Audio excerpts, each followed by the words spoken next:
বাংলার জনগণ অত্যন্ত বেঈমান, বাংলার জনগণ অত্যন্ত নিমুখ হারাম, বাংলার জনগণ অত্যন্ত কাপুরুষ। যেই নবীর চরিত্র সম্পর্কে আল্লাহ নিজে সার্টিফাই করেছেন, সেই নবীর চরিত্র নিয়ে যখন বাংলার জমিনে কথা হয়, তখন বাংলার নামদারি মুসলিমরা কিছুই বলে না। বাংলার জনগণের জন্য অত্যন্ত দুর্ভাগ্য, তোমাদের জন্য অত্যন্ত দুর্ভাগ্য। যুবক শুনে রাখো, আমি তোমাকে বলে যাই যুবক, তুমি শুনে রাখো, তোমার জন্য অত্যন্ত দুর্ভাগ্য।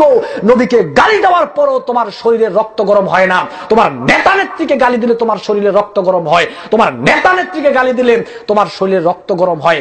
যেই নবীর শাফায়াত ছাড়া তুমি জান্নাতে যাবে না, যেই নবীর শাফায়াত ছাড়া তুমি জান্নাতে যাবে না, সেই নবীকে গালি দিলে তোমার রক্ত বিড়ালের রক্ত হয়ে যায় কেন? তুমি কাপুরুষ কোথাকার, তুমি কাপুরুষ কোথাকার, তুমি কাপুরুষ কোথাকার। রাসূলকে গালি দেওয়ার পরেও তোমার শরীরে রক্ত গরম হয় না, নেতাকে গালি দেওয়ার পরে তোমার শরীরে রক্ত হয়। তুমি চিন্তা করে দেখো, তুমি রাসূলের উম্মত আছো কি নাই? ঠিক, তুমি ভেবে দেখো। ঠিক, তুমি রাসূলকে ভালোবাসো? বলো, রাসূলের ভালোবাসা তোমাকে আমি শিখাই। তুমি রাসূলের আনুগত্য করো, তোমাকে রাসূলের আনুগত্য শিখাই। হাদিসটা সহিহ। এক অন্ধ সাহাবী আল্লাহ রাসূল সাল্লাল্লাহু আলাইহি ওয়াসাল্লামের কাছে গিয়ে বলল, ইয়া রাসূলুল্লাহ, আমার এক দাসী ছিল, তার সাথে আমার মেলামেশা করার কারণে দুইটা সন্তান হয়েছে।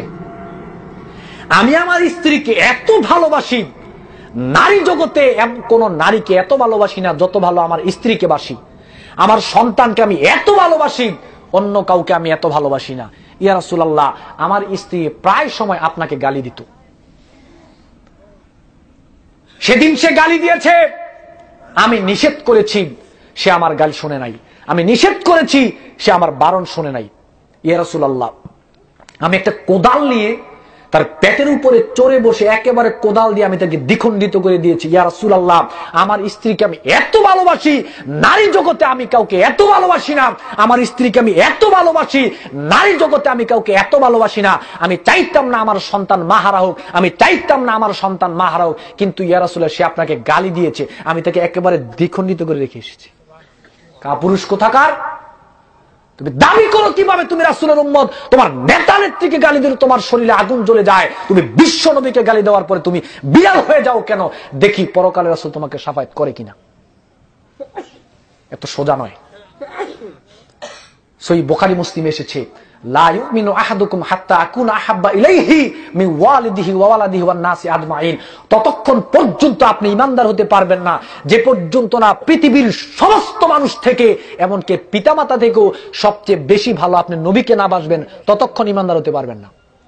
তাহলে আপনাকে পরীক্ষা করি আপনি ঈমানদার কিনা। নেতাকে গালি দিলে যদি আপনার শরীরে লাগে, পিতামাতাকে গালি দিলে যদি আপনার শরীরে লাগে, তাহলে তাদের তুলনায় বিশ্ব নবীকে গালি দিলে কতটুকু লাগা দরকার? অনেক বেশি না? কিন্তু বিশ্ব নবীকে গালি দিলে যদি আপনার গায়ে না লাগে, আর নেতাকে গালি দিলে যদি আপনার গায়ে লাগে, বুঝতে হবে আপনি ঈমানদার না। হাদিস বুখারী মুসলিমের, দেখি আপনি পারলে উল্টান। হাদিস বুখারী মুসলিমের।